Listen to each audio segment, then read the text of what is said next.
everyone, it's JK Jake's Metal Chat. Hope you're all well and welcome to my Metal Vault, where, as you know, if you've been watching this series for a while now, I will be exploring and showing you my favorite albums within heavy metal, thrash metal, death metal, black metal, doom metal, sludge metal, folk metal, you name it, all that excellent stuff. I have a new camera, as you can tell. It's got a built-in light on the new webcam that I have, so you'll be able to see everything in detail. And the album I got for you is from the year of 1993. We were in 1992 for the last episode, so I thought, let's go to the next year. And here is a band from Athens, Greece. They've been around since 1987, formed by two brothers. I've seen them a couple of times at Bloodstock. They're playing it again next year, and I cannot wait. And they played Lords of the Land in Scotland in 2019. I might be making up the fact that they played Bristol, and I saw them here in Bristol. But if they ever do come here and play any other dates around that time in the UK next year, I'll definitely be at one or at least two. The album I got for you is their debut from the year of 1993. This is Rotting Christ and The Mighty Contract.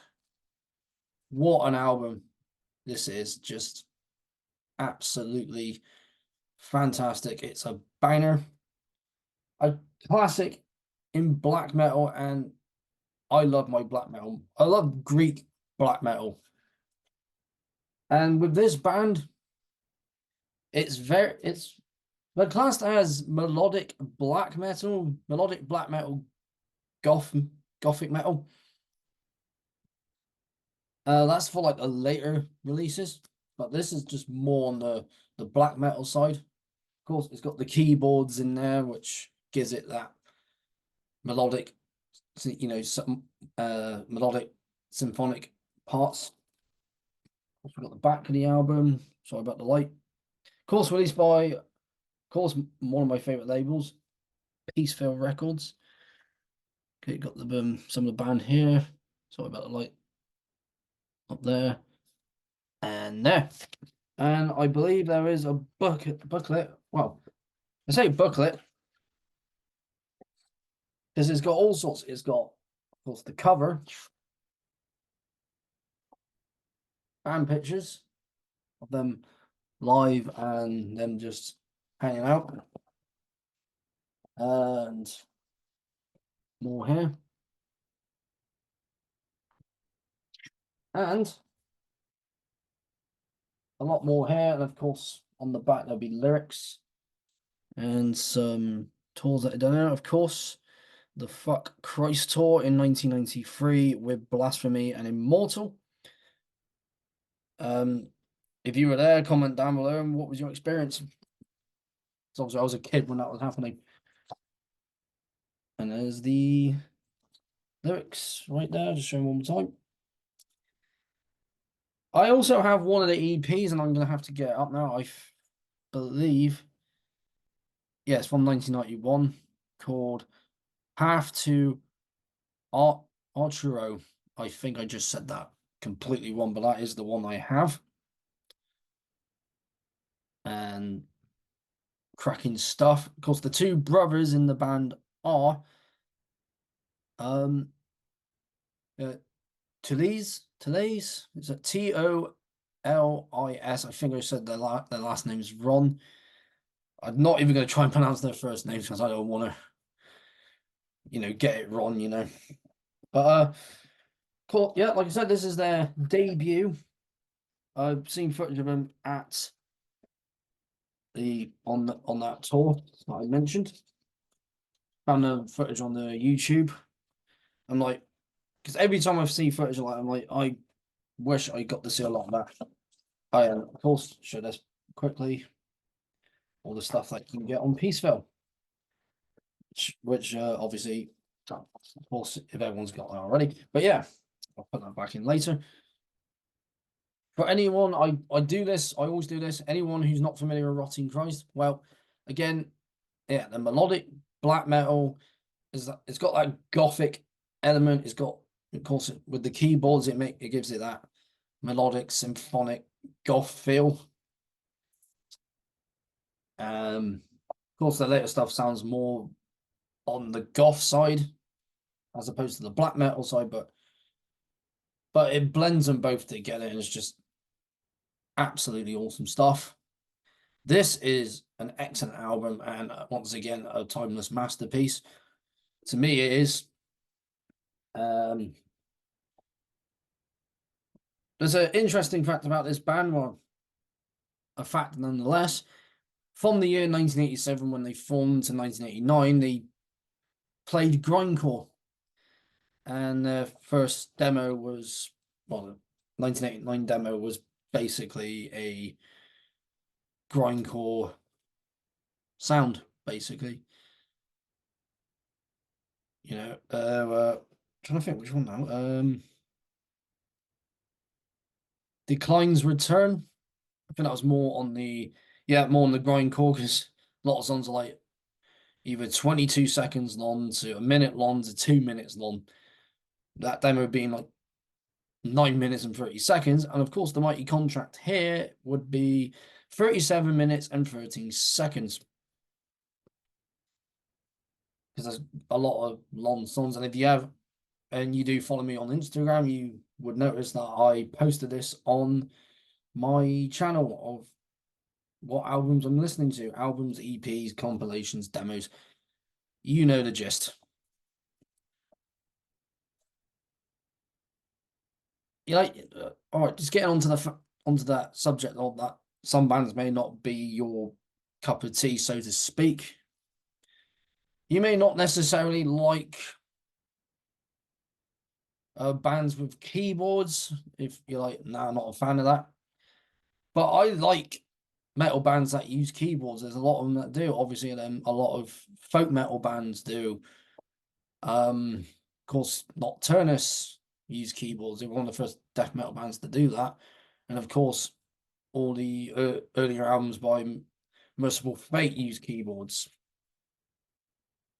And like Nocturnus, these guys use the keyboard player pretty much the whole time. I think he was a member of the band or not. I'm gonna double check that. He was.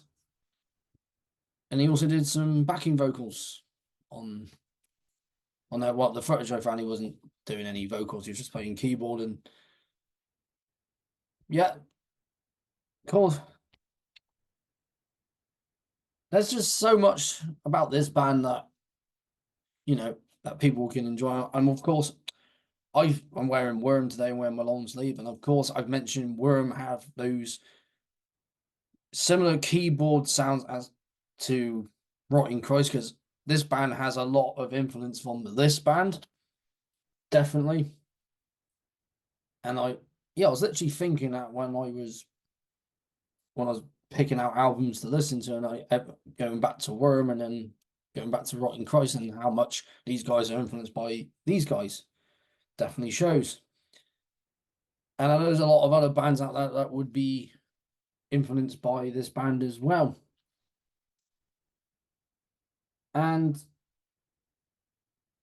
you know, and getting onto this album, everything from start to finish. So you got The Sign of Evil Existence, Transform All Suffering into Plagues, Dive the Deepest Abyss, and The Fourth Night of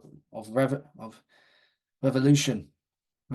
Sorry, you know, songs like that. You can see them right here. Some I can't fully pronounce, maybe just one, but still. But from start to finish, this is just, it's heavy, it's melodic, it's dark as well.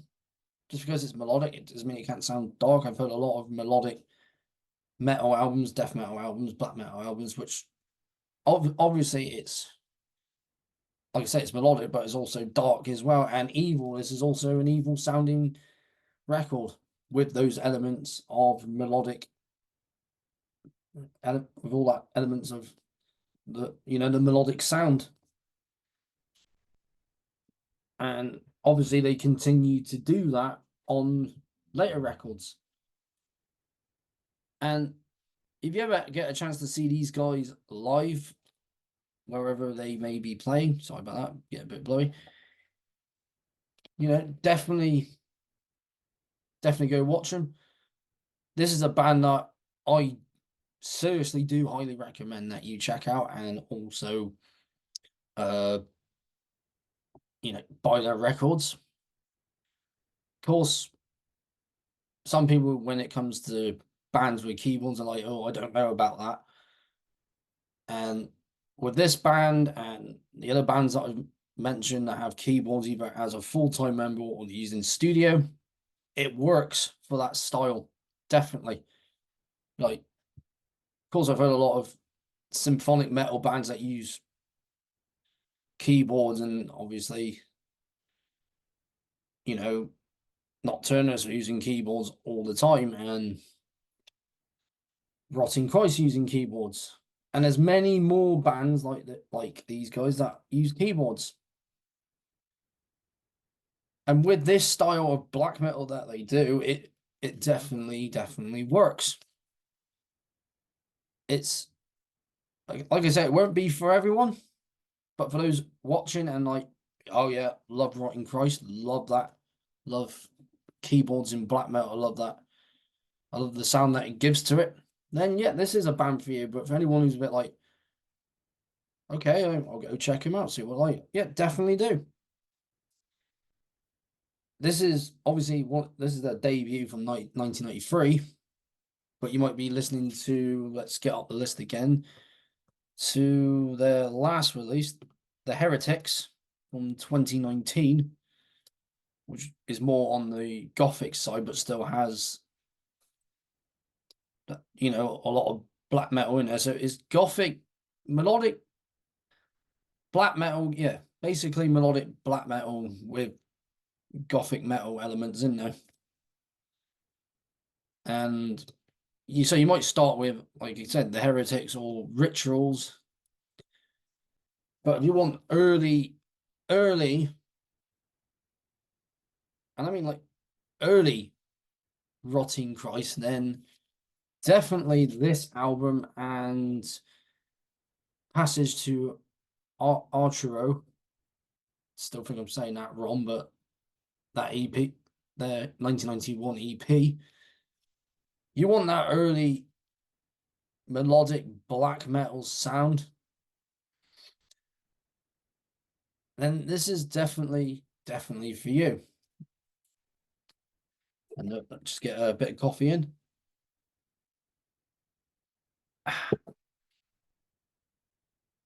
Definitely love. I mean, I love my black metal where it's just full on intense, like Dark Funeral and Watain and 1349. I really like intense, in your face black metal, but I like the more atmospheric sounding black metal. And these guys are very atmospheric. I like that black metal sound a lot more. Like I said, I also like the really harsh, intense stuff as well. But when it comes to like the very atmospheric, melodic sounding bands, definitely Rotting Christ. There's so many bands out there. I'm trying to figure, like, talk about. Obviously, one band that mixes black metal and other styles of metal, Galabrade, which is a one-man band. Phaedra, who got a new album out, which I've heard absolutely excellent. So bands like that do the more. It's slow and atmospheric, but very heavy at the same time. This album as well, very slow, but slow, fast, but mid-paced, melodic, heavy sounding black metal. And definitely one to start with if you want to go from the very start of the band, or you want to start somewhere in the middle or somewhere from the last decade or so, this is a band for you. This is an album for you, and the style of black metal for you. Rotting Christ and the Mighty Contract. And that is it for another My Metal Vault episode. I will have my last one up on Saturday, which will be my last one of the year, along with my favorite death metal albums. I will be doing my favorite albums of this year. There are so many that I've listened to, but a lot of them I don't have in my collection. But once I have those in my collection, I'll do another video about my other favorites from this year, but doing it in the next year. And of course, there's going to be a lot more albums coming out next year that I'll need to get as well. It's only 2 or 3 in mind. Yeah, I hope you enjoyed the video, and thank you all again who have been supporting my channel, have subscribed to my channel, shared my videos around, liked my videos, and found new bands because of my channel. It means a lot. And I didn't think that I would get this far. Didn't think I would get over 500 subscribers at all, and it's amazing. So thank you very much for that. So once again, got my last My Metal Vault video this Saturday. I'm either going to record it tomorrow or Wednesday. Well, Wednesday now. I got nothing planned, so I will do my favorite death metal albums on the actual day it will be coming out, but maybe sometime in the morning or afternoon, not sure yet. And again with my last Metal Vault video, so either tomorrow or possibly even Wednesday, depending how I feel. And then just going to take a bit of a break, and then going out Christmas Eve, Christmas Day with family, Boxing Day with family as well, and then record my end of year video. And then that'll be it until the new year. Won't start doing new videos until May. Might even start on the 1st of January, but not release a video until like the next day, obviously. So call it that day and release next day. You know the drill. So thank you very much for all your support. For anyone new watching, don't forget to like this video, share it around, comment down below, and subscribe for more content like this. There will be more chats. I'm going to go chat to a guest of mine that I want to get on at some point in the new year now, because it's getting close to Christmas. And yeah, just click down there, subscribe, and so you can keep up to date with everything that I'm doing. I've been Jake of Jake's Metal Chat. Keep that banner of metal held high, and see you all in the next one.